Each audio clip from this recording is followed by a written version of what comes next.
هكذا تبدو بلدة عمر من مدخلها الشمالي بالقرب من مقر البلدية، ولكن للمنظر الداخلي صورة أخرى، فقد فاقت المعاناة تصورات الجميع وأصبح لزاما على السلطات اتخاذ إجراء سريع.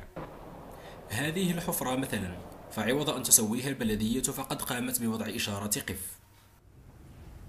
هاد البلاصة هذه عندها واحد العامين هي ما مكسرة، ما خدمها لا والو. داك النهار رقعوها دار لها قطعة منها وخلاها في الوسط. التاكسيات تاعنا هما شناوة وزيد قضاوهم من الروتيلات هذه. أما الممهلات التي قامت بوضعها مصالح البلدية فحدث ولا حرج، ففي الطريق الرئيسي وحده يوجد أكثر من 10 ممهلات، ناهيك عن التصدعات التي تسبب فيها مشروع غاز المدينة وكذا مخلفات الأمطار الموسمية. ماذا تقولون عن هذه الحفرة مثلا؟ ولا داعي للتحدث عن هذه الخطيرة جدا، إذ يبلغ عمقها 2 متر تحت الأرض. لقد تسببت هذه التصدعات في فيضانات قنوات الصرف الصحي، والتي أصبحت منبعا مجانيا يلوث المحاصيل الزراعية يوما بعد يوم.